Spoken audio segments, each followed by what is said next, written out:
This is a relay project. Real Talk starts right now. Here's Ryan Jesperson.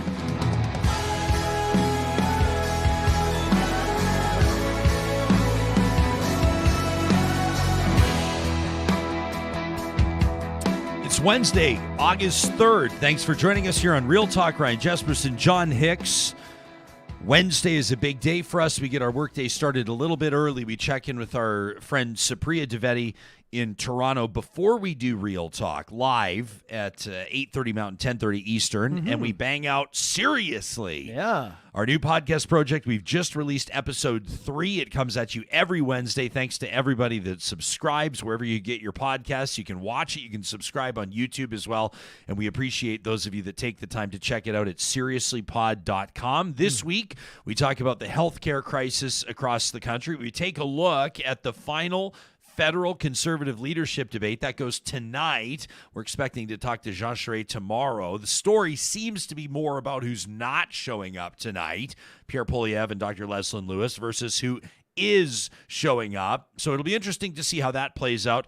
And then we touch on a story of a brew pub in Prince Edward Island that paid the price. Vandals flexed their muscles after the brew pub hosted the Prime Minister for lunch. We talk about partisan vandals and violence. You can find Seriously again anywhere you get your podcasts. How you doing this morning, pal? It's I'm doing pretty good. A strange feeling. This is typically how we kick off our weekdays, but it feels like we've been at work together. It doesn't feel like we have been at work together for 3 hours so far. I'm surprised you don't have your lunch going like you usually do. You know, working with you, it's a joy, so it doesn't feel like it. Look at these new mic flags. Eh? Oh, yeah. People can check them out. If you're watching Real Talk on YouTube, I know most of you download the podcast, but yeah, if you're watching us on YouTube, these are fancy. Appreciate this. Aren't they called flashes? Are they mic flashes? This was always when you knew you made it at the early stage of your career. If you were a beat reporter, if you were covering news stories, or if you were in the sports scrums, like after the NHL or the CFL or Major League ball games, and you're in there with your microphone, you're trying to get it in,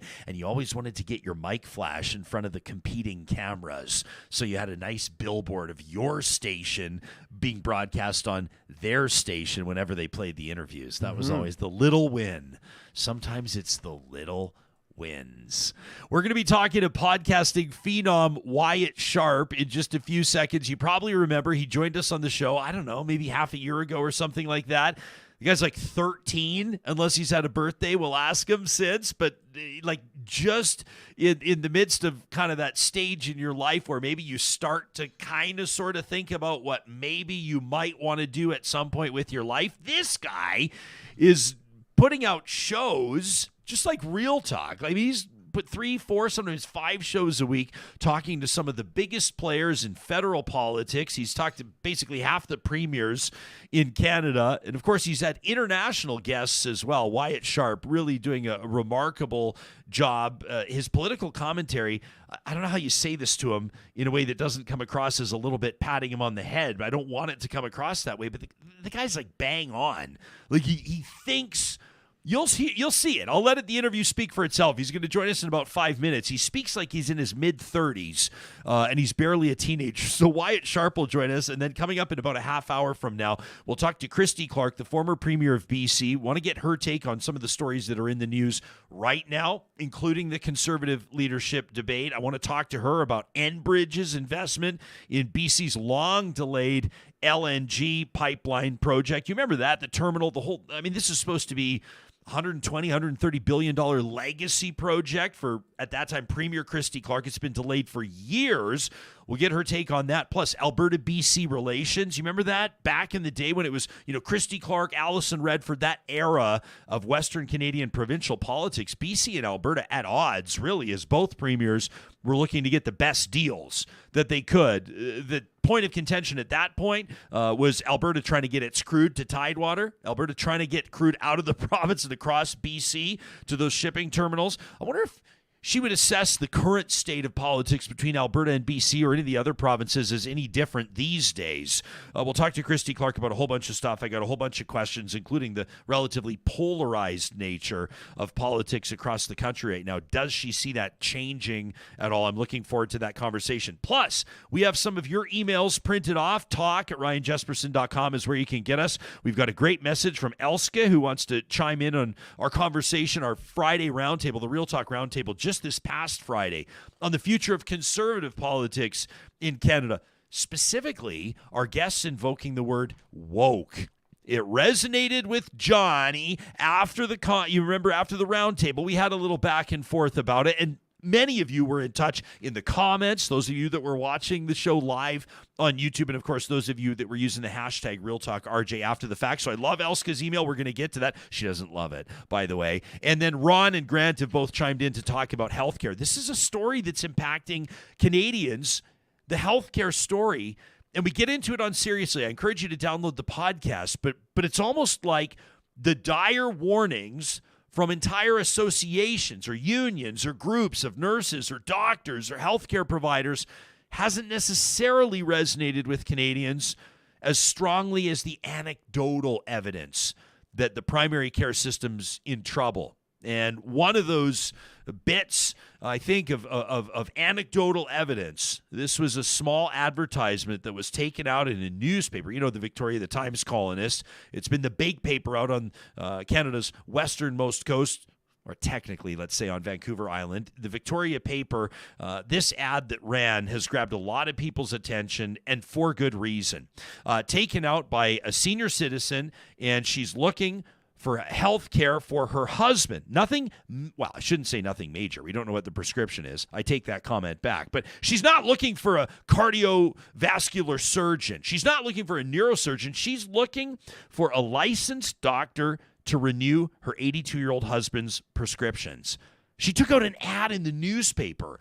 She says, we will agree to any reasonable fee. She says, Michael, her husband, 82 years of age, he's worth it. And we've exhausted all of our options. She says, our wonderful family doctor retired at Christmas. No walk-in clinics seemed to be available. Even that TELUS Health app had no virtual appointments available for months. She signs off on behalf of herself, Janet Mort, and the extended family. They give their personal email address, hoping that some doctor somewhere can help refill their prescriptions. Meantime, you've got Toronto General Hospital on critical bed alerts. You've got, indicators across the country that the healthcare system is in trouble, and Real Talkers are chiming in on it too, and we appreciate your feedback. So we'll leave some time to get your emails today. Plus, of course, it's Wednesday. That means we're going to get out to the mountains. We enjoy that every Wednesday, a tradition courtesy of Tourism Jasper, MyJasper Memories, and we're going to do it on bikes today. So I'm looking forward to that.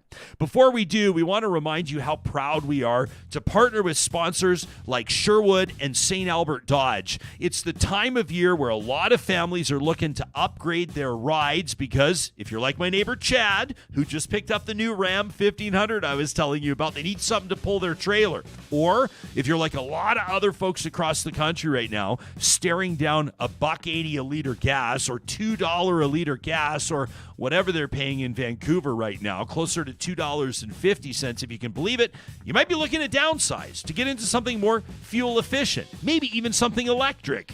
You'll find the entire lineup of Chrysler, Jeep, Ram at St. Albert and Sherwood Dodge.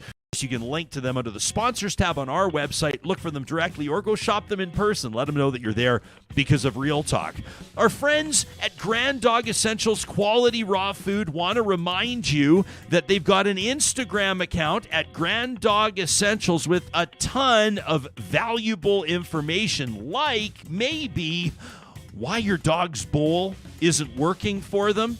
You can check it out online. You follow them at Grand Dog Essentials on Instagram. And right now, this Mine Pet Platter, the one that we use with our dogs, they're on sale. So you can get them for a great deal. Across the country, they'll ship them. It's 30% off any size or color of the Mine Pet Platter from now until August 16th. That offer ends at midnight. You can learn more at granddog.ca.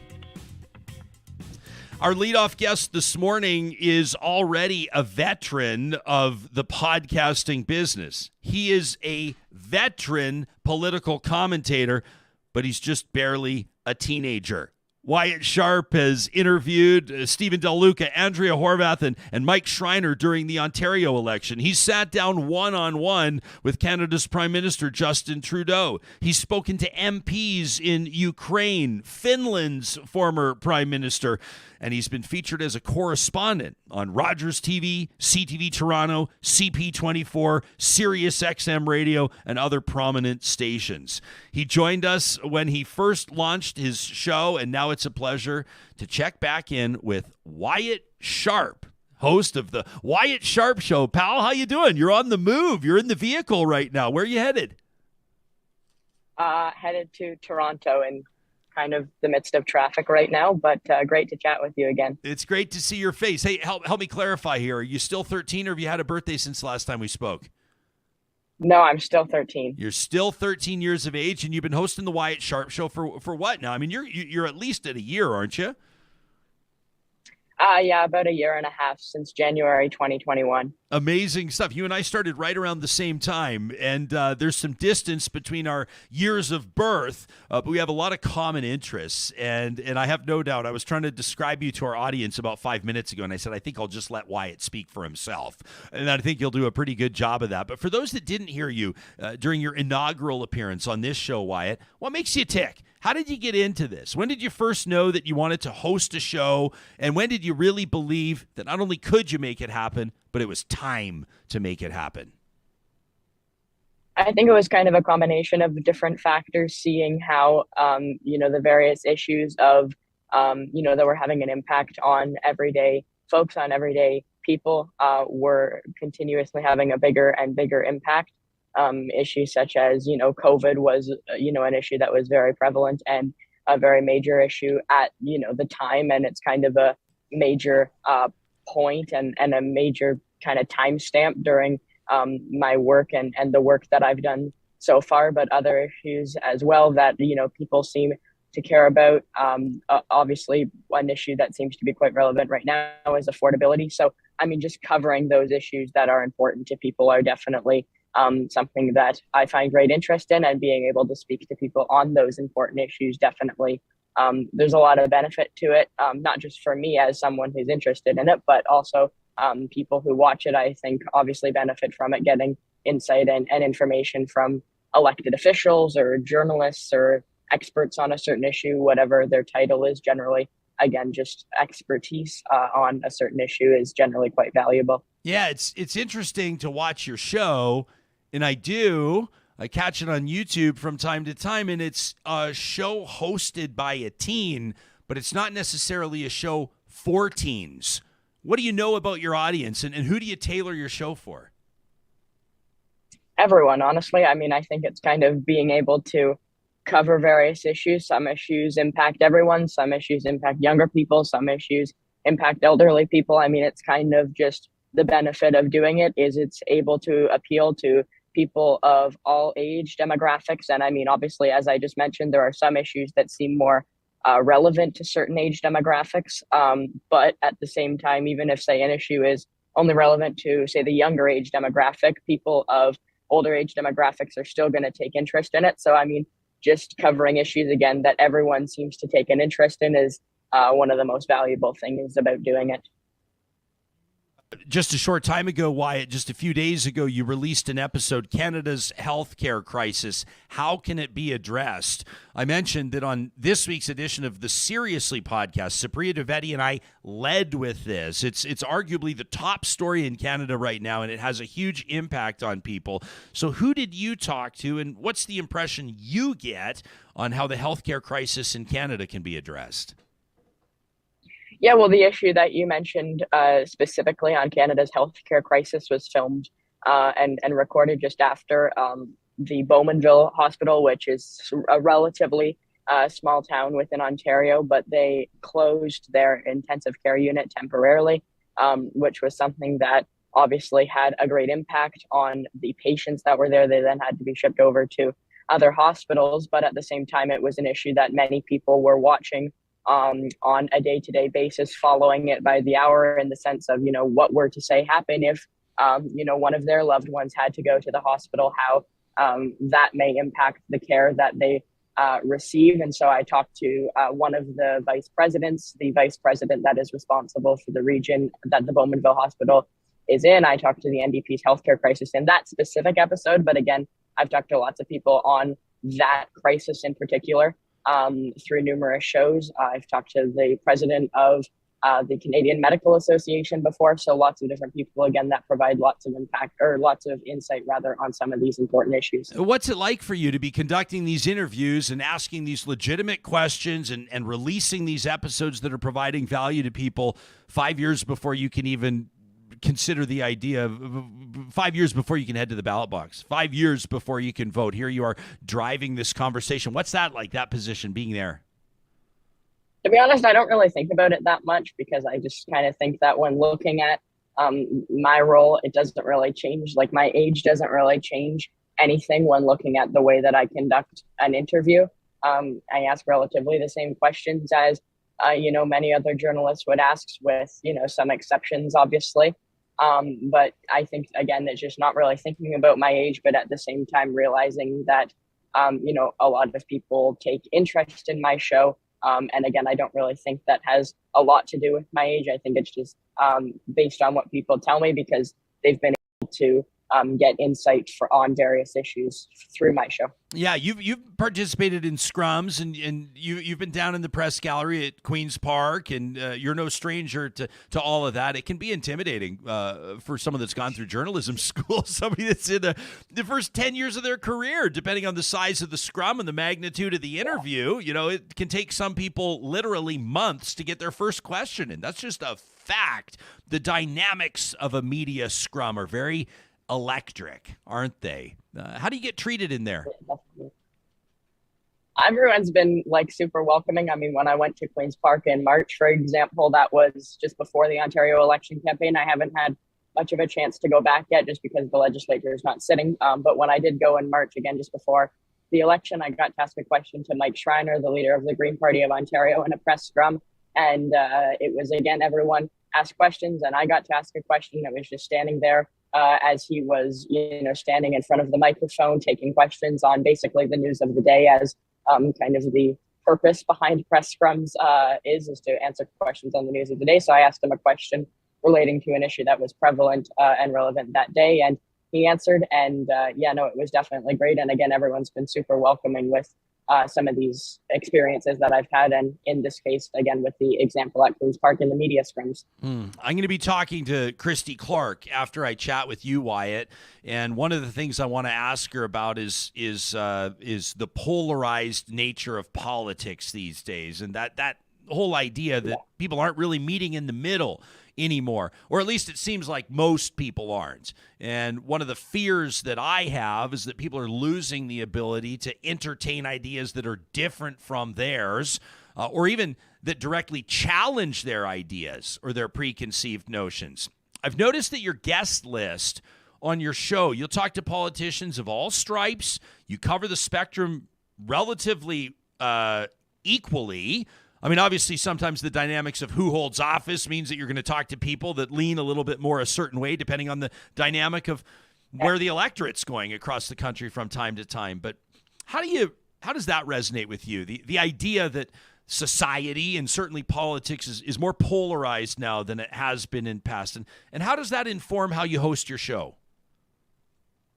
Yeah, I mean, I think it's kind of the unfortunate reality in many senses, but I also think that people have a responsibility to, get out and vote and to express their opinions. I mean, as an example, in the last Ontario election, obviously people are unhappy with, say, Doug Ford, and with the way that some people who are happy with, Doug Ford, but a lot of people are kind of the counter argument to that as well. They had a very low voter turnout in the most recent election campaign in Ontario. So, I mean, yeah, I definitely think, again, it's the kind of unfortunate reality that politics in this country has become, polarizing to the extent that it has.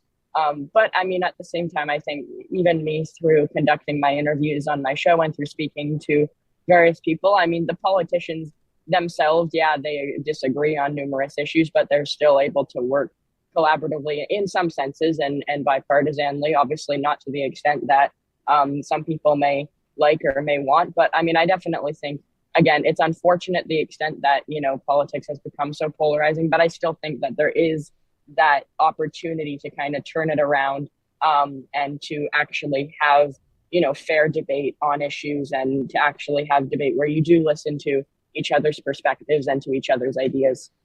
You've spoken to several Canadian premiers, including Alberta's Premier Jason Kenney. You talked to Nova Scotia's Premier Houston, a short time ago. Kind of interesting. One of them's on his way out, Kenney having recently resigned, and Houston's enjoying some of the highest, if not the highest, approval ratings in the country. What jumped out to you? What were your impressions following your conversations with those two premiers in particular?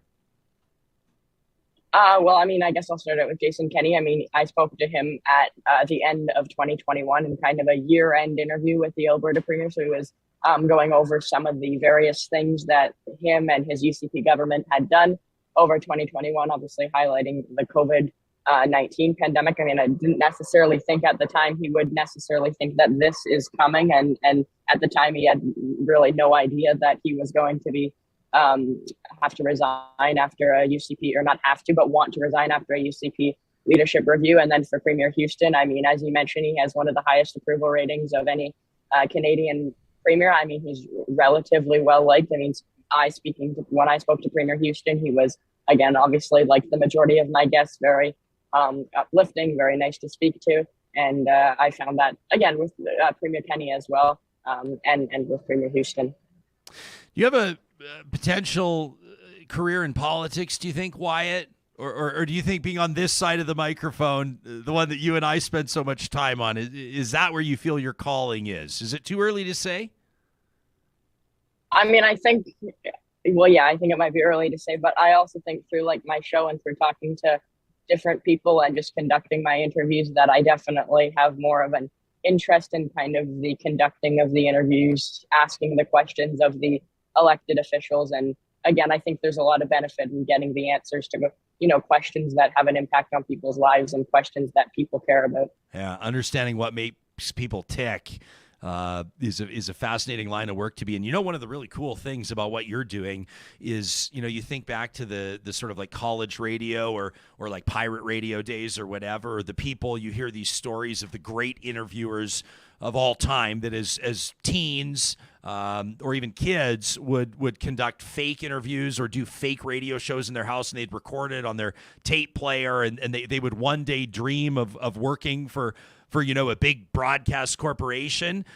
You would try to get a gig on college radio so that you would have a demo that you could send to some small town station, in like Fort St. John, BC, or Timmins, Ontario, and you could say, hey, consider me. I've got my read figured out and my pacing's not that bad, and maybe I have a bit of name recognition, and I'd love to start this career. If people check out the Wyatt Sharpe Show on YouTube, and I encourage people to subscribe to it right now as they're listening, you're already starting. You've already got the platform. The industry has changed so dramatically that maybe, sure, some big network might come to you when you're 18 or 19 or 21 or 25 or 30 or whenever. Yeah. And if you have a big enough audience built up, you know how all this works, Wyatt. You can monetize it, and you can say, well, how much is, this element worth to you? How much would you like to have this many people listening to your station every day? But at the same time, you don't have to. You're already building on the platform that if you wanted to, and unless technology dramatically takes us in a different direction, you could occupy and continue to build this platform for the next 50 years. Does that ever blow your mind that you've really technically already started?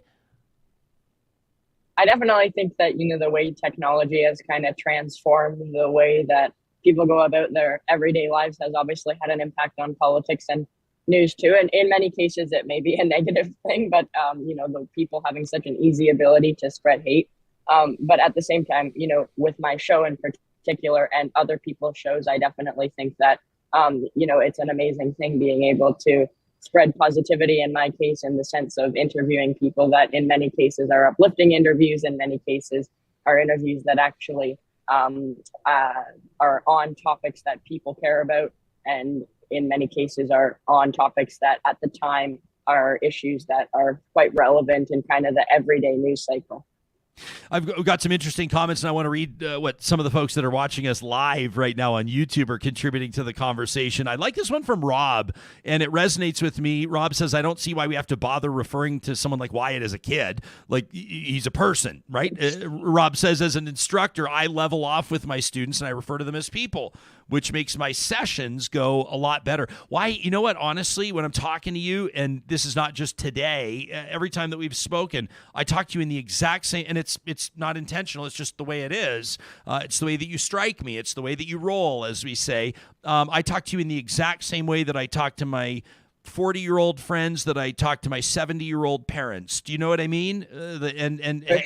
Has that always been kind of the thing for you? Like, I'm sure that you're popular with your peers. It must have blown their mind when I think you were 12 at the time interviewing the Prime Minister. Maybe I'm wrong. But you had a one-on-one sit-down with Justin Trudeau at 12 years of age, which is completely mind-blowing and remarkable. To get 5 minutes with the PM takes some journalists years.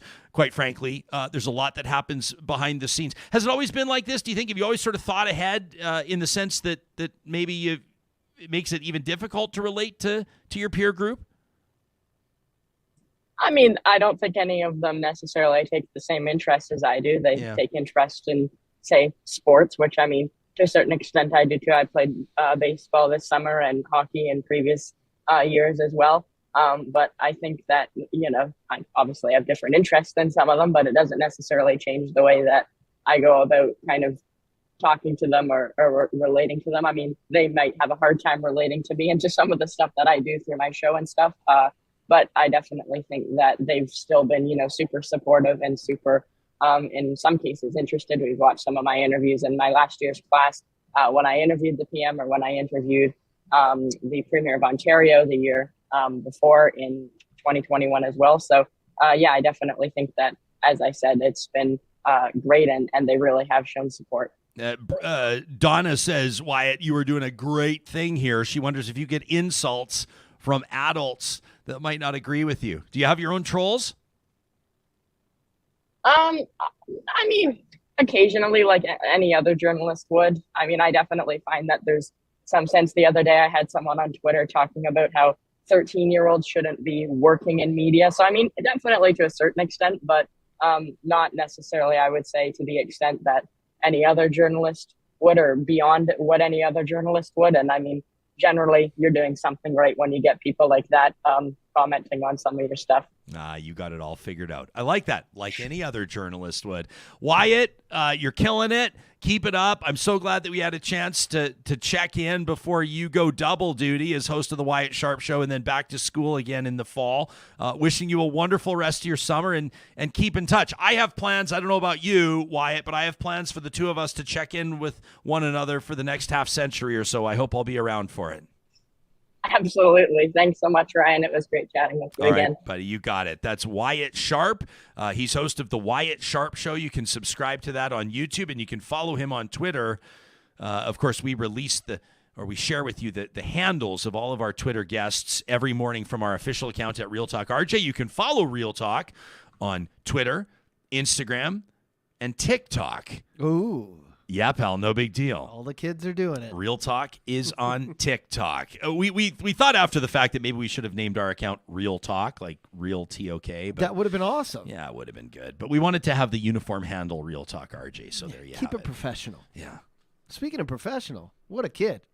What a guy. What a guy. What a human. What a person, like Rob said. What a person. Yeah. But what a kid. Yeah. Like what a remarkable. And it's not like, and I meant that when, and Rob's comment was bang on, but like I find myself, and I was thinking it before I articulated it out loud, is that I'm interviewing Wyatt, and I love saying his name. That's my son's name too. Yeah, Wyatt to me is just like, it's like, you know, come on, what a name. But interviewing Wyatt or talking to Wyatt, you don't talk sort of in a way that's like, did you know that the premiers from the No, man, the guy knows. Like, his interviews aren't like, what would you say to all my fellow 13? No, he like hammers them on healthcare policy and asks about their aspirations and holds them their feet to the fire. And Totally impressive. I can't wait to see what he's doing when he's 20. I can't wait. He's on your heels. Yeah. Watch out. Well, maybe we'll do something together. Who knows? I don't know if he needs us. I don't know if he needs Relay. I don't think that he does. We're going to talk to Christy Clark coming up in 10 minutes or so. I wanted to leave some time for your emails. Before we do that, I also want to remind you, hey, can we call up those Shalane photos? You know, those ones from the family reunion? How cool was this? We heard from Shalane, who sent us an email, and she says, check this out.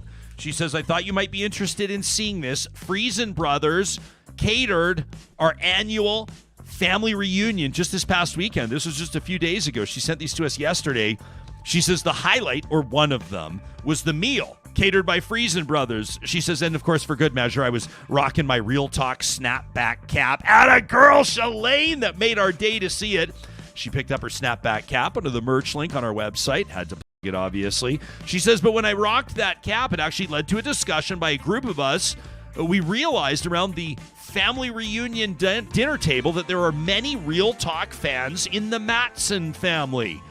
She says, so how great is that? She says, from the Matson and the Ferguson families, thanks for the Real Talk, and thanks for the recommendation to have Friesen Brothers cater our family reunion. We love it, Shalane. Thanks so much. Thanks for sharing the photos with us. Thanks for repping the Real Talk snapback cap. And of course, we're glad to hear you enjoyed your Friesen Brothers catering. You know, they have a team of Red Seal chefs, the hot and ready to go stuff. They've got the, of course, from scratch ingredients as well. If that's where you'd rather take your reunion when it comes to mealtime, Friesen Brothers in 16 locations across the province of Alberta. You can learn more at friesen.com. Hey, I wanted to give another shout out to our friends at Grand Dog Essentials. Let me show the screen. We weren't showing the screen before. And this Mine Pet Platter that they're talking about, this is just a bonus mention for our friends at Grand Dog Essentials. This is the pet platter that we use with our dogs. It's not a bowl. You can see it's got the little indentations, the border there, the divots. It keeps your dog sort of mentally stimulated while they eat, and it translates to better digestion. You can check it out by following Grand Dog Essentials on Instagram and check out granddog.ca as well. Also, a big shout out to our friends at Kubi Energy. You've probably heard about this Green Homes Grant, this federal incentive. A $40,000 interest-free loan is available right now from the feds. If you want to get solar panels up on your roof, there's never been a better time to do it, especially if you're aware of your bottom line, and who isn't these days. You can request your free quote from Kubi Energy today at kubienergy.ca. And don't forget, they have Tesla certified installers. Everybody that's handling your install is either going to be a ticketed journeyman or an apprentice. And so it's a professional job done right the first time with Kubi Energy. We wanted to leave some time for your emails. Of course, we're so grateful when you share with us how the show is resonating with you, where your mind is at with either the stories we're talking about or, in some circumstances, the stories we're not. And that's equally as valuable as you contribute to the editorial direction of the show.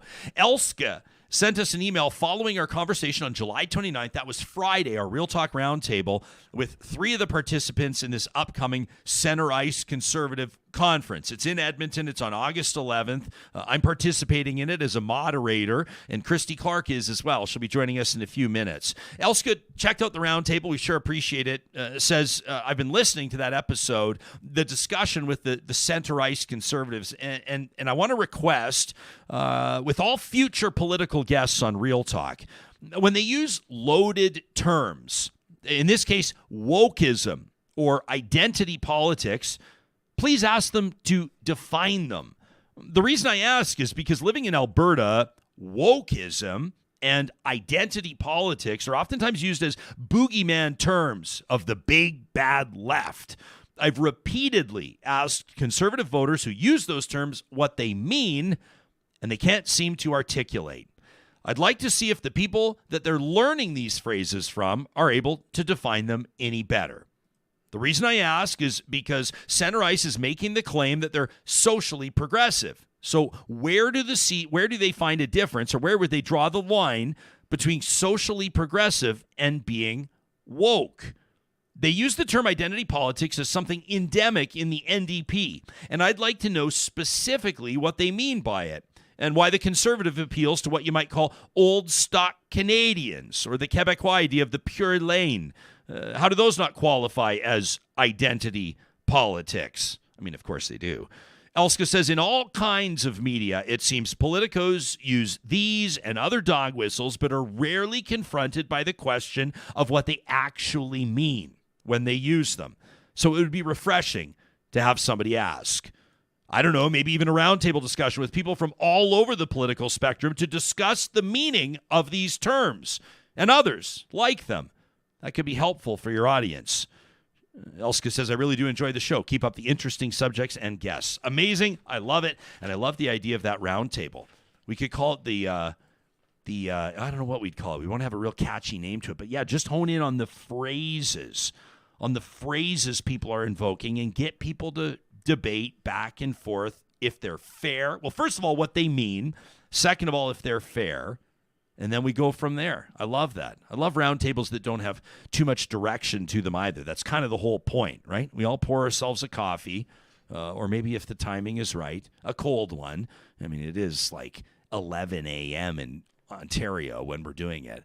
And we try to solve the world's problems. It's a tradition every Friday here on the show.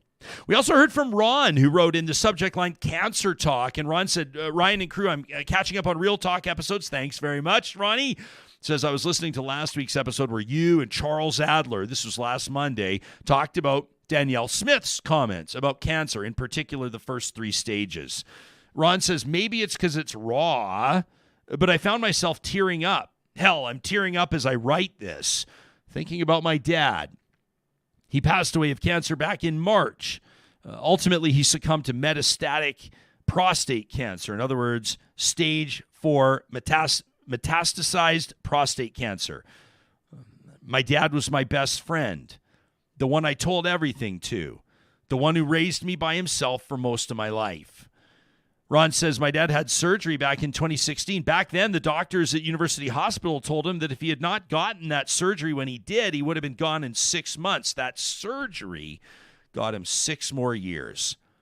Danielle Smith's comments were extremely personal. They resonated in that sense. They were extremely hurtful to me. And I hope she comes out with a full-throated apology for those comments. To be clear, when I'm writing this, I'm not angry. This isn't trash talk. I just had to write you to say something. I love my dad with my whole heart, and I miss him every single day. And my heart goes out to every single Albertan, every single Canadian who has lost someone to cancer. He says, and a shout out to all the healthcare workers. They saved my dad's life. They bought him 6 more years with me. That from Ron. That's amazing. Ron, thank you. I'm sorry for your loss. You have a beautiful way of articulating your pain and how that interview resonated with you. We have seen Danielle Smith try to walk those comments back in that debate down in Medicine Hat. We recapped it, I think it was mid last week, with Ashley Joannou, a post-media reporter, a legislative correspondent. You can watch that episode of Real Talk for yourself and determine whether or not Danielle got herself out of that hot mess. And Grant wrote in to suggest subject matter on Real Talk. We love these types of emails to talk at ryanjesperson.com. He says, the other day, my family and I chatting around the coffee table, discussing our healthcare system. It's what so many Canadians are talking about right now, isn't it, Grant? He says, having recently had a surgery and hearing about this lack of access to doctors in Alberta, we started to discuss what possible solutions there could be for this problem. He says, you always seem to have good insight into issues, or at least you find the people that do. So we were hoping to get your opinion on this, on maybe a hybrid public-private healthcare system, and if that might work, if doctors were required to have a certain percentage of patients or hours in the public system, and then the rest of their work could be done in private practice. To add incentive to work in the public setting, anything over maybe the minimum requirement could come with a tax break on the income they earned if they chose to work longer or more hours than the minimum. Grant says, I dream of a scenario where doctors want to come work here because of progressive or intuitive initiatives. That from Grant. A public versus private healthcare roundtable. That could be a good one. This feels like a perfect time to kick off a conversation with the former Premier of British Columbia, Christy Clark, joining us on this Wednesday morning. Thanks so much for making time for us. Welcome to Real Talk. This is your debut interview, in fact. It is, Ryan. Thank you for having me. Yeah, where are you coming to us from? Most people will hear this on the podcast, but for the benefit, I mean, if those that are seeing it on YouTube, look at the setting behind you, the scenario. What's that wood design? That's beautiful. Yeah, it's just some wood on a wall. I'm in Vancouver. Okay. And this is how we got a lot of wood, so That's we use it. Yeah, that's what the installation, wood on a wall. I love it. Let's get right to it. I've got a ton of questions for you. I want to ask you about polarization in politics. I want to ask you about the debate that's coming up tonight. Two of the participants getting more airtime for not taking part than those that are showing up. I want to talk to you about who the next premier of BC is going to be. We'll talk a bit of LNG. There was some investment news on that. That was supposed to be one of your legacy projects. But let me ask you about this email from Grant, a Real Talker that subscribes to the show. He wants to know, about the viability of a hybrid system, a public-private healthcare system. There's no doubt the system's in crisis across the country right now. When you were premier, is that something that you had meaningful, legitimate conversations about, different approaches that would certainly be political hot-button ones, but that might actually work? Yeah, it's really it's kind of it's reflective of our politics today. I think that people don't even you can't even talk about private care in Canada, in lots of parts of Canada, without kind of being accused of slaughtering the old sacred cow. And I think we have to talk about it because our healthcare system has been held together kind of by just like it's been hanging on a thread for years because we have the second most expensive per capita healthcare system in the world after the United States. And we spend a ton of money on it, and we can't do it just through the public realm anymore. And so anybody who talks about adding some private care like they have in Europe and in Sweden and in France and in Germany and all those countries that we think probably have better healthcare systems than us, they do because they allow a parallel private and public system. And now COVID has just tipped this system that's been just so close to breaking apart right over the edge. And I don't know how we are going to recover without being imaginative and innovative about allowing more private care to be part of what we do without getting rid of our public system, but just allowing it to also to operate in parallel like they do in every other country of the world. In a couple of, just off the top of your head, what would be a couple applications where you'd like to see room for that discussion or integration of more so-called private care? Well, I think the easy things are making sure that you can pay for an MRI, you can pay for all of those kinds of tests. I think that's one thing. Get rid of some of those waiting lists. But, British Columbia, until this new NDP government came along, had the second most private care in Canada. And we had the Cambie Surgical Clinic, False Creek Clinic, and a few others that were doing surgeries. They weren't doing life-saving surgeries because those aren't allowed under the Canada Health Act, but they were mending knees and hips and helping people with, problems that were debilitating, keeping them out of the workforce, and really ruining lives. So there's a lot of people that can come out of the public system, get out of the lineup, make space for people who can't afford it or don't want to pay for it. And, I just think somebody's got to be there to take on the load. More than 50 cents of every dollar that you send to your provincial government goes into healthcare wherever you live in the country. How can we sustain that when we also want to pay for education, we want to pay for seniors care, we want to pay for environmental protection, all those other things that are important? We're either going to be paying just for healthcare and nothing else, or we're going to have to figure out how we're going to support this public system better than we have. You've got the highest ranked hospital in Canada, Toronto General, announcing that they're one of the top 10 ranked hospitals in the world. I just saw a list just last week. So this is a big hospital in Canada's biggest city. They've got a critical care bed shortage right now. You've no doubt seen the ad that was taken up. I mean, oh my gosh, I don't know if I want to go here. I'm going to say the ad taken out by a BCC. We assume this to be valid. I have it could have been posted by, of course, anybody that wanted to make a point and make national news, but I have no reason. The empathetic side of me has no reason to believe this isn't legitimate. This ad that was taken out in the Victoria Times Colonist, a woman looking for a prescription refill for her 82-year-old husband. She can't find a family doc to do it. I mean, if you need anecdotal evidence, the system's broken. There it is. BC's current premier, John Horgan, as if I have to tell you, chairing the First Ministers, obviously all of Canada's premiers, just a short time ago, called out Ottawa, said it's your job to fix this. You know, you've got Quebec and BC and Alberta seeing eye to eye on, I guess, the one thing that everybody can see eye to eye on. But the critics of that approach aren't certain that it's Ottawa's fault. So if you were still Premier of BC and you were chairing that meeting, what would your message have been, not just to Canadians, but to the federal government as well? Well, I mean, there are two problems that the federal government is responsible for. And I think the one that John Horgan and New Democrats generally want the feds to focus on is something that we all should care about, which is we entered into this healthcare agreement with the feds a long time ago. They were going to put 50 cents on every dollar. And in lots of provinces like BC and Alberta, they spend less than, some places it's 20 cents on the dollar. So all the rest of that is being picked up by provincial budgets, and it's not sustainable. So there's that money side of it. But then at the same time, though, the NDP government in British Columbia has been out there voraciously tenaciously shutting down private clinics, which have been the safety valve for our public system. And they really haven't made it worse, haven't made it better. The federal government plays a role in that because the Canada Health Act includes a basic ban on private care. Only Quebec has been able to get around that, no surprise, because they have a very different system from everybody else in Canada.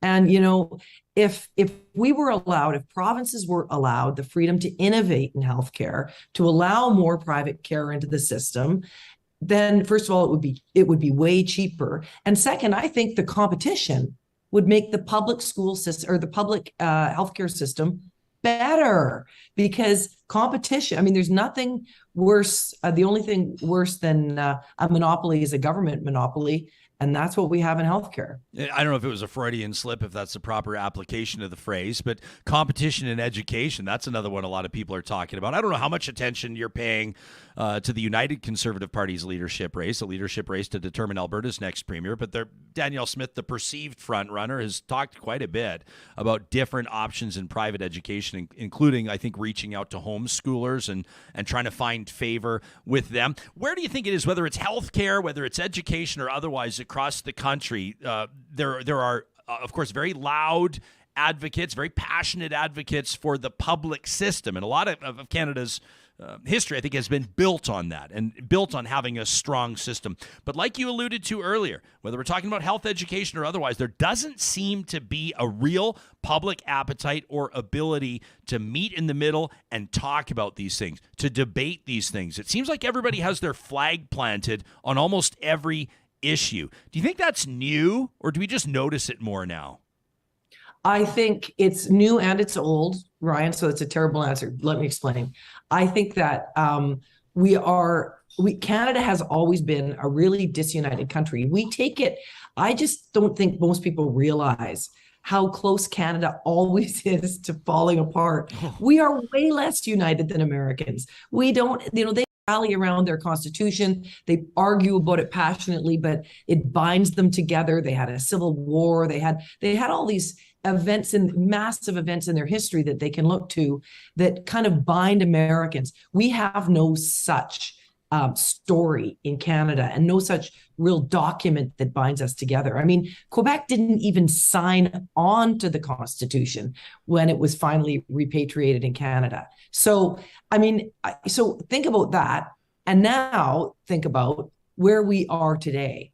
I have never seen Western Canada less attached to the country than it is now.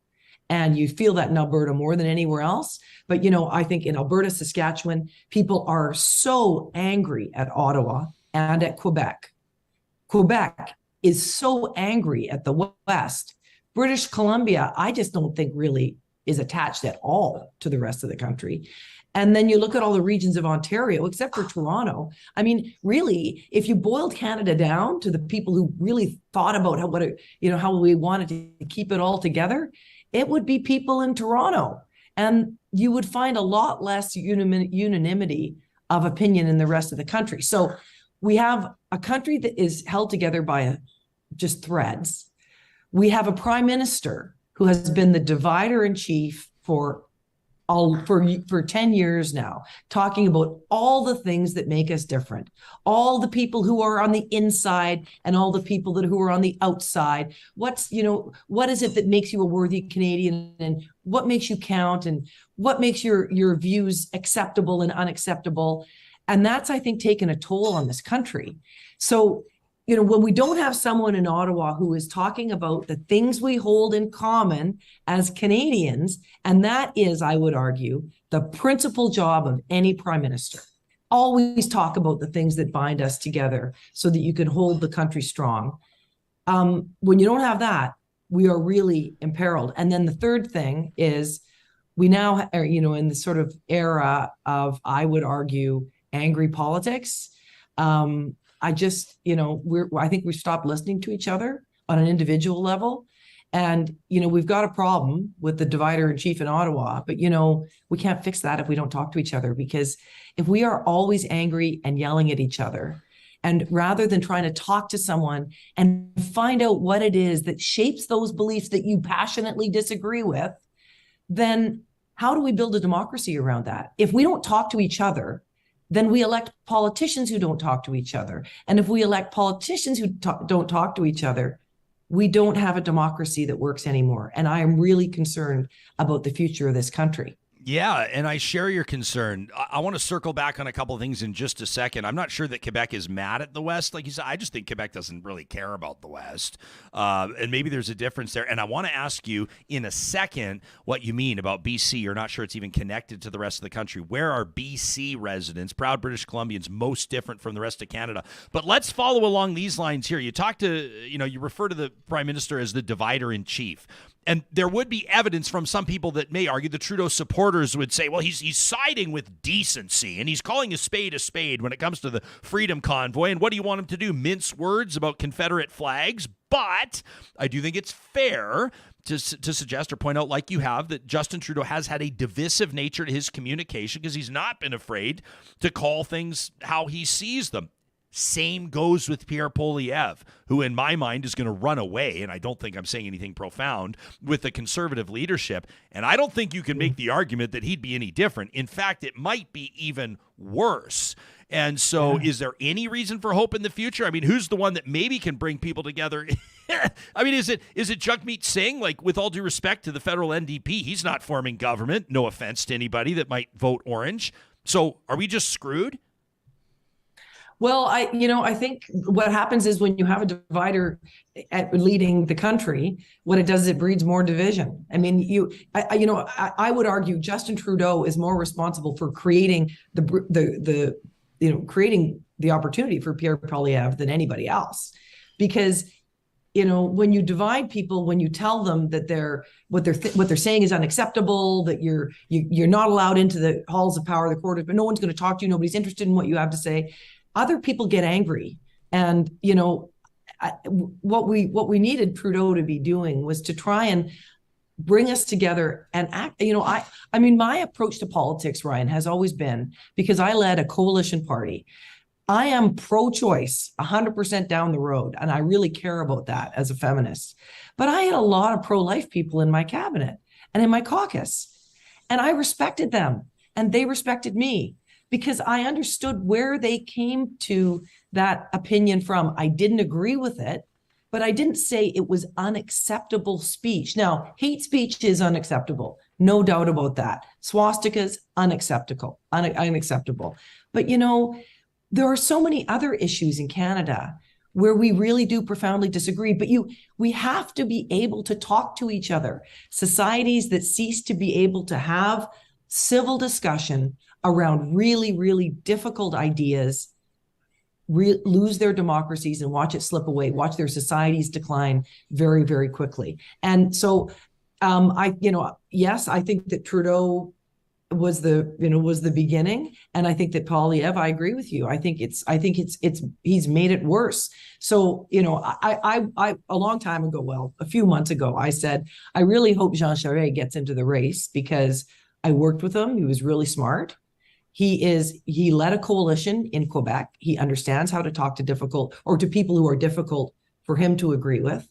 And I think he understands the things that bind us together as Canadians. So, he got into the race. I think you're right, though. I think it's going to be a real uphill climb for him. Yeah. So, I mean, the implications for the federal Conservatives, and we look at this in terms of the viability of the party to win the next election, to form government. The stakes are high, of course, and it's been a couple of disappointing leaders in a row for the Conservatives, quite frankly. Andrew Scheer and Erin O'Toole, by the numbers, haven't fared poorly with regards to the votes that Canadians cast, but they haven't been able to win where it counts. When you look at when the dust settles here, and obviously we're asking you to look into your crystal ball, but you're going to be speaking at this conference on August 11th, this Center Ice Conservatives conference. We were talking about it during our Friday roundtable as well. You're the keynote there. They want to talk about the future of conservatism. They want to talk about who speaks for the so-called mainstream or middle Canadians. Have you finished the keynote yet? Do you know what the takeaway is? Can you give us what's the message you're delivering to these folks that only have right now this leadership race to watch to form their opinions on what the future of conservatism looks like? What's your take? Well, first, I'm talking to liberals, and I should tell your listeners, I have been a lifelong federal liberal, but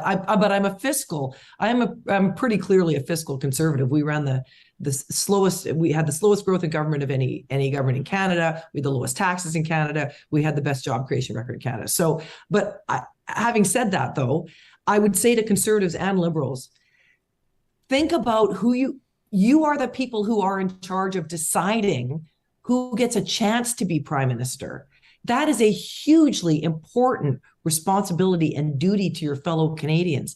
Find someone who is willing to talk to people with whom they disagree. And, for me, it comes down to being able to talk to people with empathy. That means sitting down with someone and saying, okay, I disagree with you, but I don't think that you are the sum of your beliefs.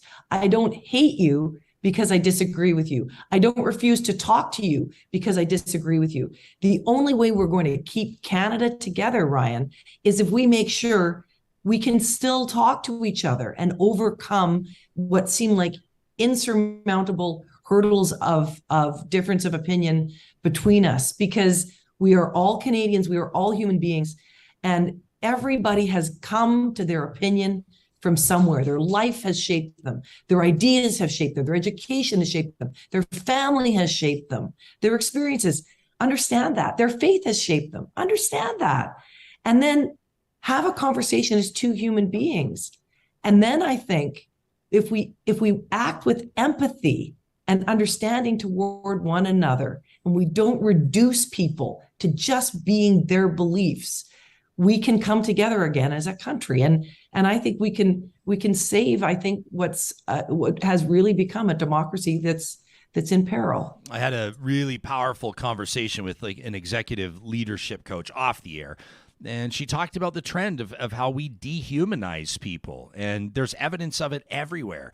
And sometimes you don't realize when you're doing it. Hell, I've made comments on this show where I have dehumanized people. And it's a learning exercise. But I do think that empathy, that idea of this 7 steps of highly effective people, the idea of seeking to understand, it's not seeking to endorse. It's seeking to understand. I just talked to this 13-year-old Wyatt Sharpe right before you, this remarkable young journalist, and his idea of wanting to understand what makes people tick. It's admirable. Let's go back to your observation about the people of BC. You know them well. You are one. You said you're not even sure that BC's connected to the rest of the country. Where do you see these? How many million? 6 million people in BC, something like that. 5 million people. Yeah, I think we're 5 now. 5 million. How are they most different from the other 33 million? Well, I think, Pierre Trudeau did observe this. He said, you could end Canada at the Rockies and just, let British Columbia go. And, to be fair to him, I think that British Columbians feel as much kinship British Columbians obviously feel more kinship with Albertans, I think, than anybody else in the country, because there's so many family ties across borders. But I think many British Columbians would say they feel just as connected to Seattle and Washington State and California than as they do to the rest of Canada. Culturally, we are very profoundly different from the rest of the country. And I just think that sort of comes from the physical barrier between us. And maybe just the difference in the way our history has grown up. You look at the way we've negotiated First Nations treaties. That's all been settled differently than the rest of the country. It was settled on an American model, for example. We were the only other place in the country that, other than Quebec and Ontario, that fought an American invasion and won. Well, when they came up to try and take over British Columbia. So, and we've had a long history of labor unions versus kind of the capitalists, which has been more entrenched here than anywhere else, I think, in the country. So there's just all kinds of cultural things that are really different. And I know there's people listening from across the country, but I have to say this, I think that most British Columbians would say, when you live in British Columbia, why would you go anywhere else? And I don't think there's that many people in BC who travel across the country except to see family. Yeah. Or to buy a house. If you want to own a house, sometimes you got to move east. Sometimes you got to cross the Rockies. But it's not always. And I mean, all I know is, from my viewpoint, I was born and raised in Alberta. I did my university in BC. I love BC. My brother and sister are raising their families in BC. And of course, it's a beautiful part of Canada. You butted heads with Alberta premiers trying to get the best deal for your province and for your citizens when it came to pipelines, when it came to moving Alberta crude. I don't have to think too far back. And again, I'm not painting the actions of a few to describe an entire province, or two for that matter, but British Columbians not enthralled with Alberta's COVID policies or public health in Alberta early on. We're slashing the tires of and smashing the windows of like Alberta plate bearing vehicles that were in the Shuswap or in Sicamous doing houseboating trips or what have you. I mean, there has been kind of a tension between the two provinces based on industry or otherwise. Do you perceive that differently now that you're out of politics, or do you think it's the same as it always has been? Does it flare up based on wine bans or pipelines? What's your observation?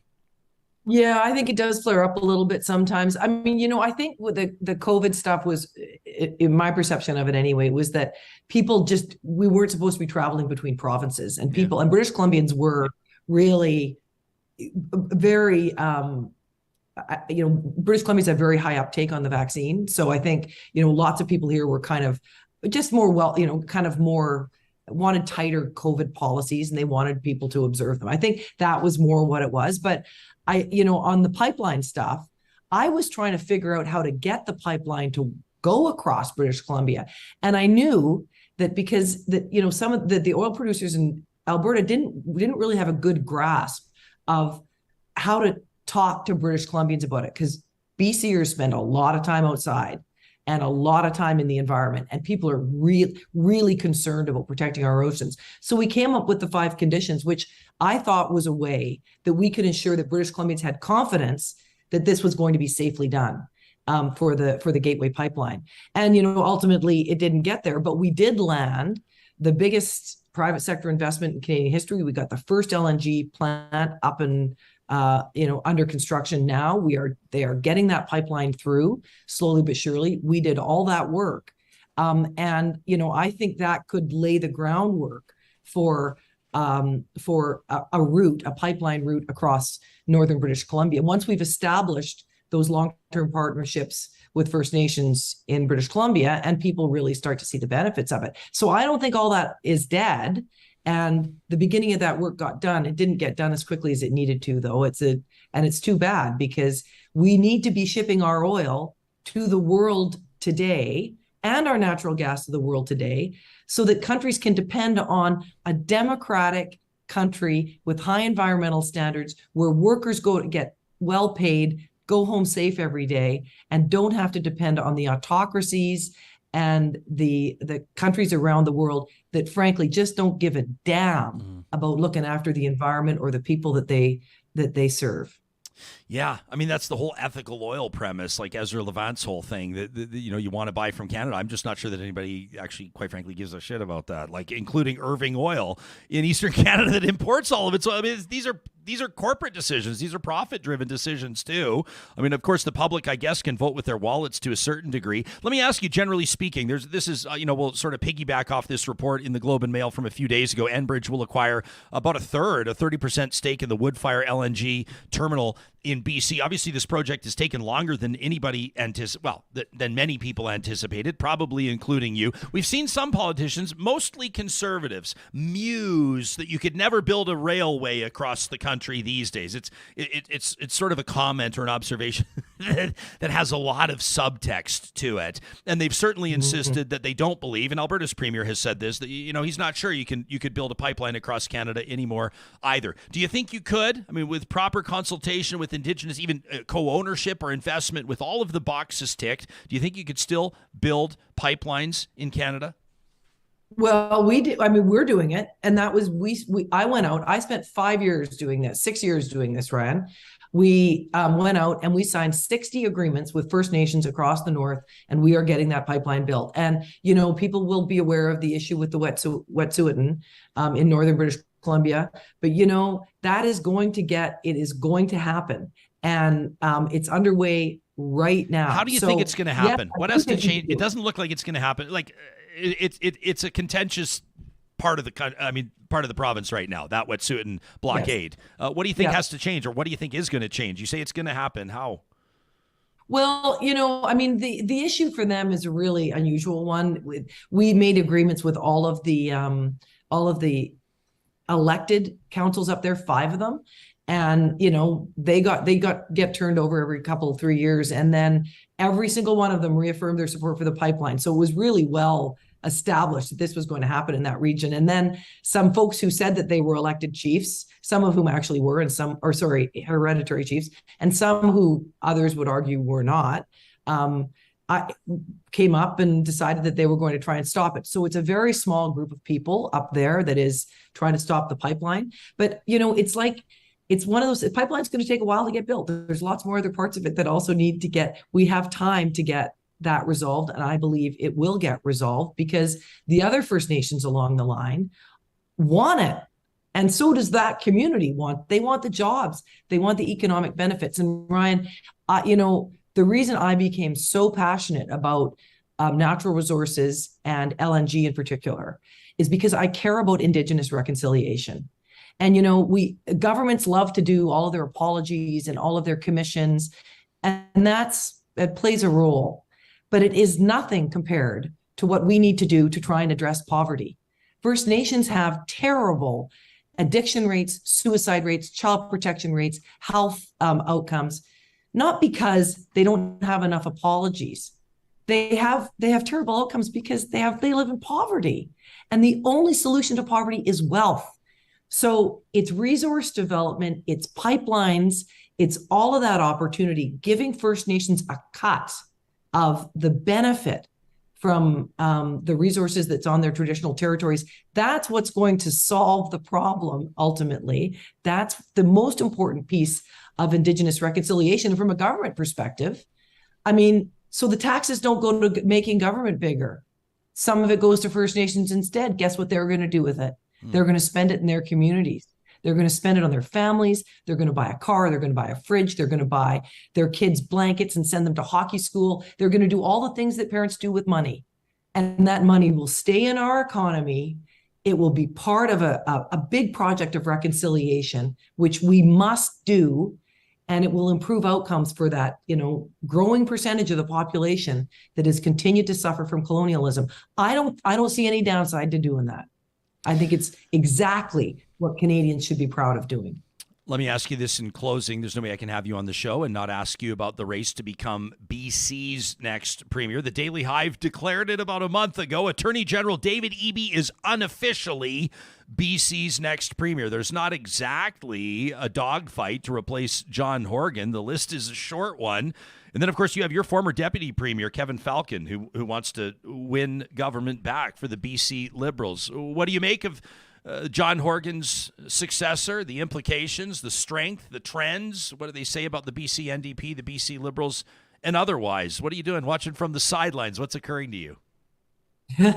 Well, it is funny that the New Democratic Party has just, this will be the second leader that they elect without any competition. The thing about BC Liberals is we fight hard. Kevin and I went head to head in 2011. It was 2010 and 11. It was tough, but and Kevin had a tough go this time too. He had 5 challengers or something. So, I don't understand why nobody wants to be the NDP leader. It's a much more sought after job in our party, but I think that Dave Lehigh is right. I think that he's going to go in uncontested. He'll become the premier. And my guess is he's going to call an election pretty quickly, because I think he's going to, want to get out there while he's still popular, while his name's in the news. The longer you hang around, the less popular you get. I know that because by 2011, when we actually had the fixed election date, because I believed in sticking to fixed election dates once they become the law, we were 20 points behind in the polls going into the writ period before we won the election in 2013. So, I think it's going to be a tough race. I think that, the NDP are very popular. John Horgan has been very popular. It's been the COVID kind of bounce that premiers have had. Most premiers have had across the country, I should say. Jason certainly didn't benefit from that. But I think it's good. I don't know. I can't tell you who's going to win if it's an early election. I think it could be. I can't tell you. I don't think there's an odds-on favorite at this point. I think Kevin's earned his spurs. He's really shown he's got a lot of experience.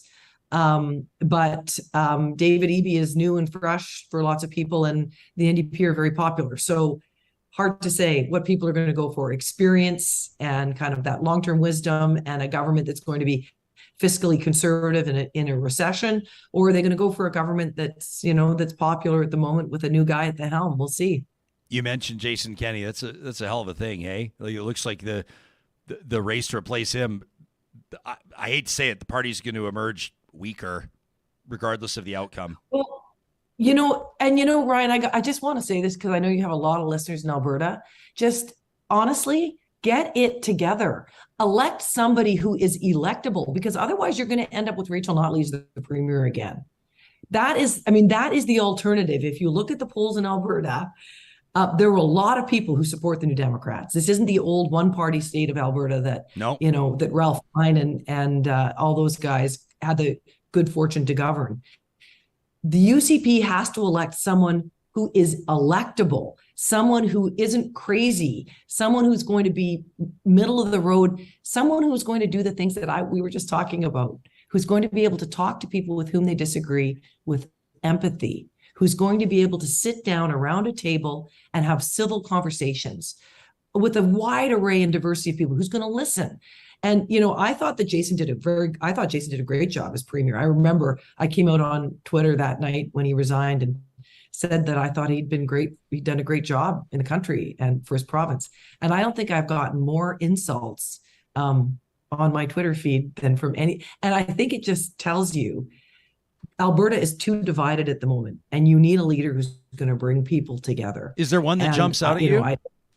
I'm not going to kind of take sides. I can tell you it's not Danielle Smith, and because I haven't seen her do much except be angry and divisive. That is exactly what's going to elect an NDP government in Alberta. And Rachel Notley is a hair's breadth away from coming back. And God knows Canada needs Alberta to be successful and wealthy and contributing to our country. We need Alberta to be united. But can Alberta not be that under Rachel Notley? Well, Alberta could be united, but I'm not sure any New Democrat is going to make Alberta a great contributor to Canada.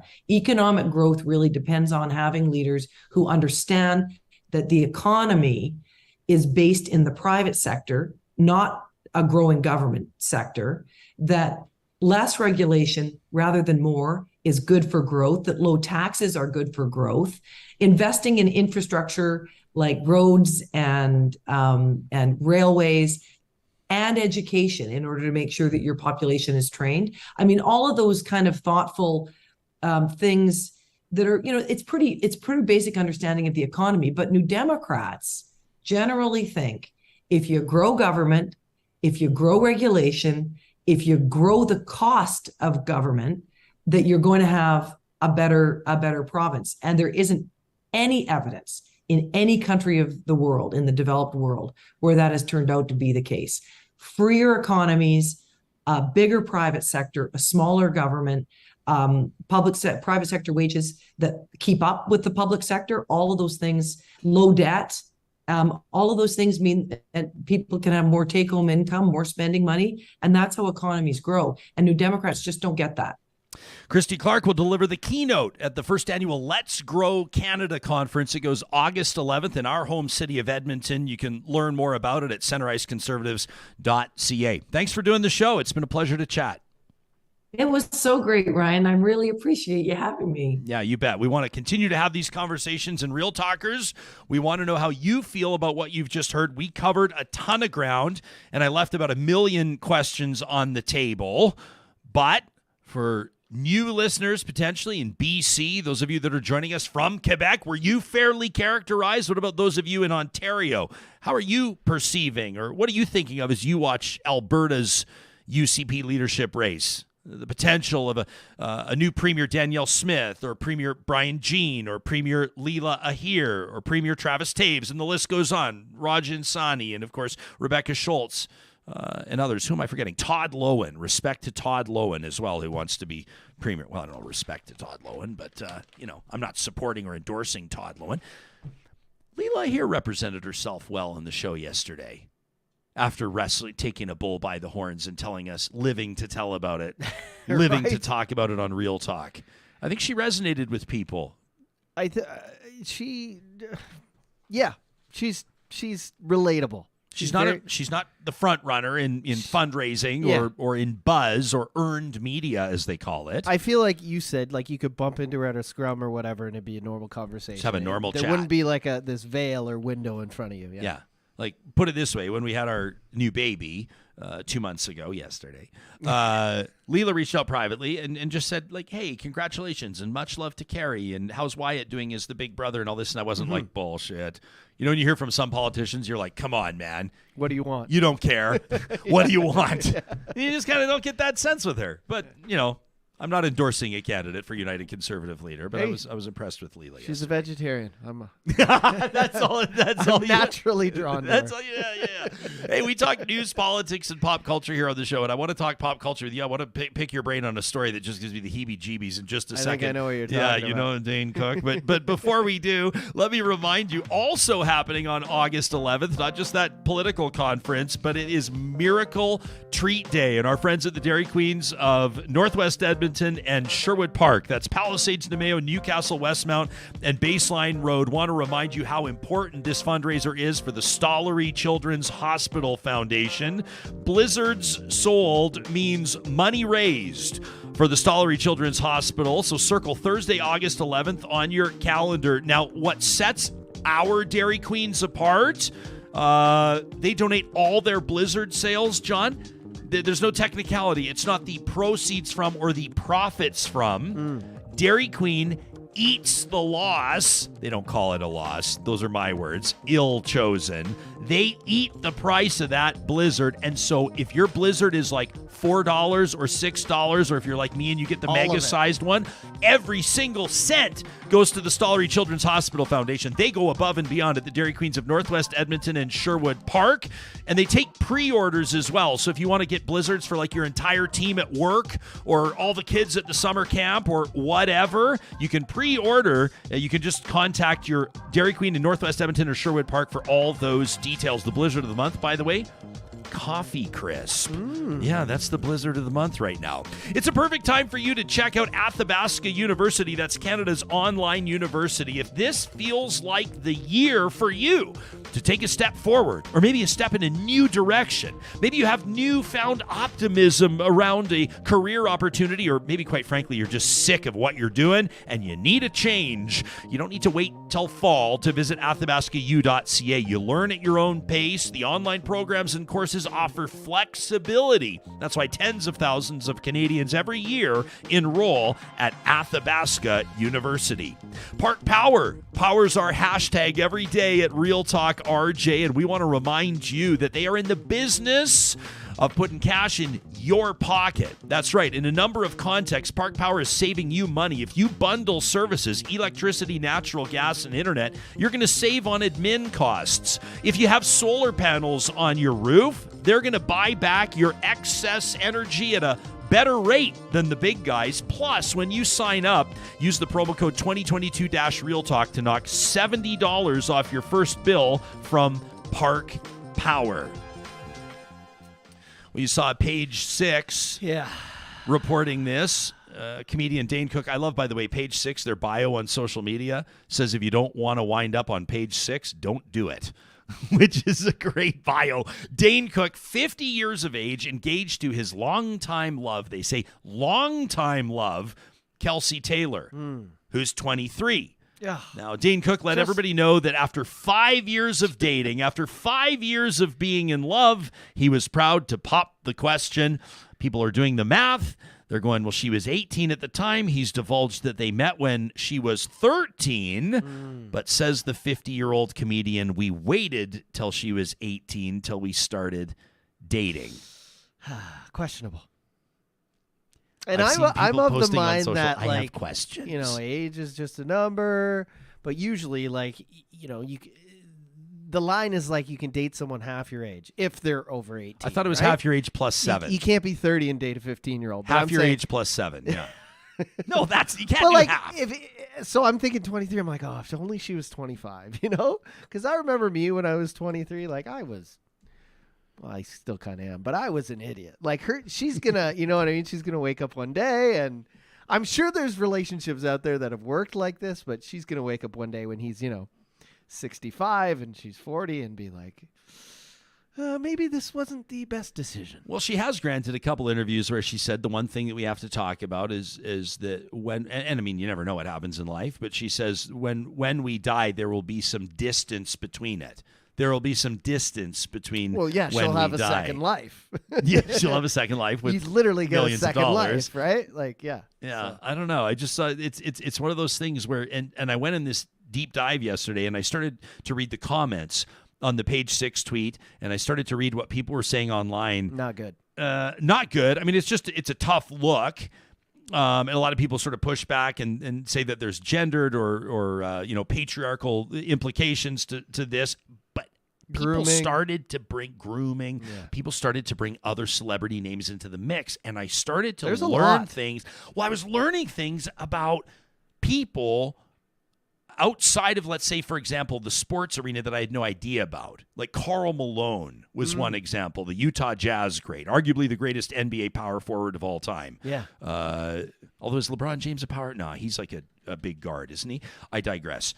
Karl Malone, I had no idea, fathered a child with a 13-year-old when he was 20. I heard about this. Like, how was that off the general public's radar for his entire NBA career? A member of the original Dream Team, like a first ballot Hall of Famer.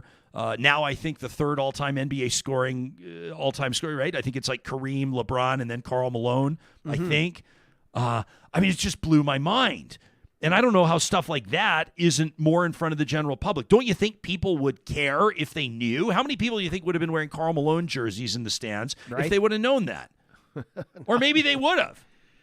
Not many. I don't know. But yeah, there's a lot of celebrity couples with age gaps, but they're just kind of closer. Like, like Jay-Z and Beyonce, it's like 12 years. I think Leonardo DiCaprio and Camilla or whatever, it's like 23 years, but he's 42, she's 22. So it doesn't, that's still kind of like, but like 50? When you think about a 50-year-old and a 23-year-old. And they've been in a 5-year, so when he was 45, 50 and 23 doesn't sound as bad as 45 and 18. 45 and 18 is like, what are you doing? 45 and 18 it all is sounds bad, but I'm just saying, like, yeah, the story that's out there about how they met when she was 13, and that's just, yeah. Ew. Yeah. Ew. Yeah. Mark says, I'm around 50, and this is just gross. Yeah.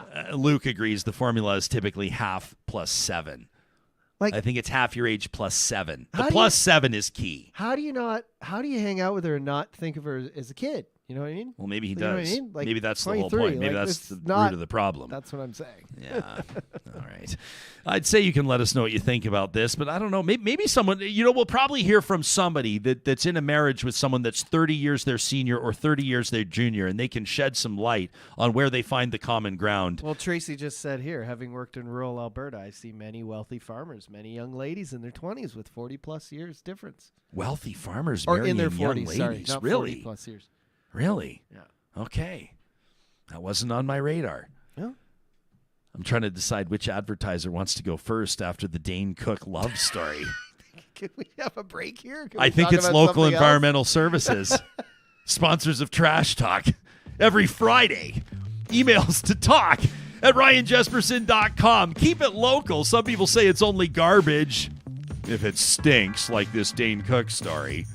But not to them. Local Environmental, in all seriousness, believes that communities deserve better service, better prices, and more support for local causes. Visit localenvironmental.ca today if you live in Alberta or Saskatchewan, and let them show you how they can help. Our friends at Eden Landscaping want to remind you about their track record, bringing outdoor spaces to life, a custom landscape builder with more than 20 years of on-the-ground experience in Edmonton and surrounding area. They've earned the referrals and the return business of so many clients and customers that have agreed to have their properties, their finished product, if you will, featured on Eden's website at landscapeedmonton.ca. You can browse their portfolio, learn more about their services, and contact Mike and his team for a quote today from Eden Landscaping. At Apex Automation, if all this talk about industry and career movement is resonating with you, if you're a skilled engineer or a soon-to-be engineering graduate, take 5 minutes today and check out apexautomation.ca. They're giving people back their time. They're providing intuitive, fully autonomous solutions to industry, and they are building their team year over year. John, you know that this company has quadrupled in size in just a few short years. Wow. Why? Because they're providing flexible hours, professional development opportunities. There's a company culture that keeps people at Apex that you don't find across the engineering profession necessarily. You can learn more at apexautomation.ca. You know, we've quadrupled in size as well the last few years. You're correct.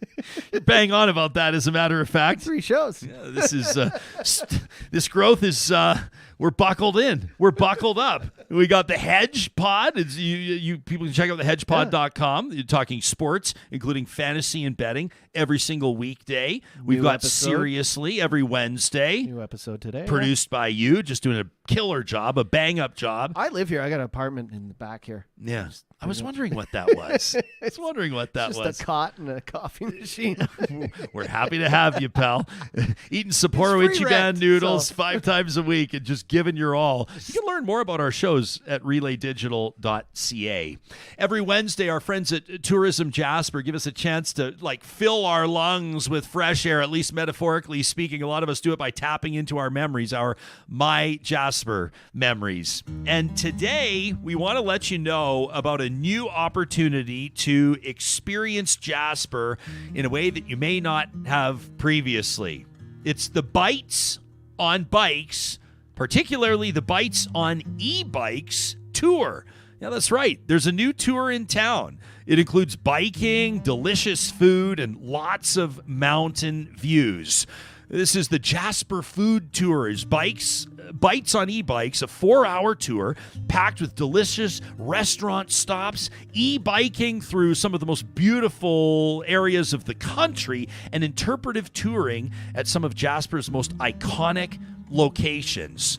So you're going to get to try out the lemonade and chili verde at Moline Canyon Wilderness Kitchen. I've eaten there. I absolutely love it. Vegetarian options too, Johnny. Then you get to dine at the Fairmont JPL, the Jasper Park Lodge, and then a delicious and scenic dessert at Takara Restaurant. I almost don't want to talk about Takara Restaurant because I feel like it's still an undiscovered gem in Jasper. But the whole point of this segment is to share the wealth. Yeah. And so, okay, we'll tell you about Takara. It's one of our family's favorite must-visit stops when we're out there in Jasper National Park. Now, riding these e-bikes, it's tough to put into words how fun it is. So you've got like the fresh air, the human-powered speed, but you've also got that effortless acceleration that comes with the e-bike. It feels like a casual Sunday drive, 3 or 25 kilometers.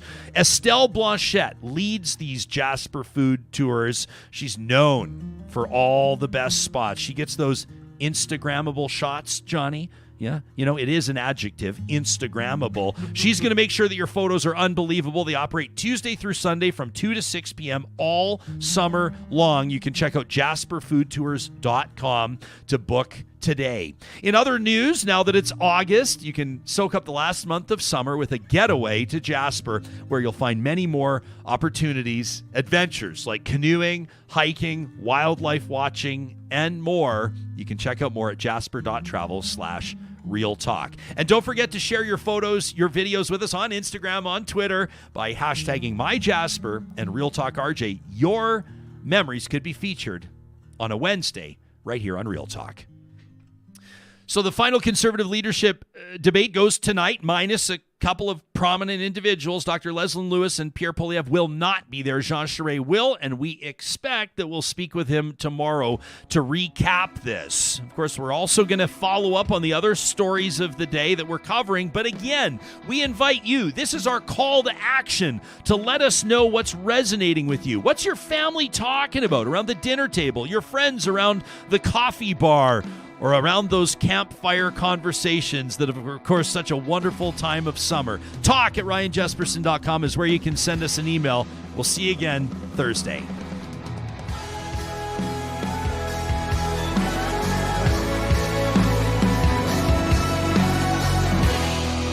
Real Talk is hosted by Ryan Jesperson, executive producer Josh Dunford, technical producer John Hicks, general manager Katie Cook-Chivers, account coordinator Lawrence Derlego, human resources Lena Shepard, website design Mike Johnston, voiceover by me, Carrie Skelton. Real Talk's editorial board is Supriya Dwivedi, Ahmed Ali, Brandy Morin, Ann Castleman, Corey Hogan, Harman Candola, Catherine O'Neill, and Chris Henderson. Member Emerita, Julie Rohr. Real Talk is recorded in Edmonton, Alberta on Treaty 6 territory, the traditional and ancestral territory of the Cree, Dene, Blackfoot, Saulteaux, and Nakota Sioux, home to the Métis settlements and the Métis Nation of Alberta. Real Talk is a relay project. For more, check out ryanjesperson.com.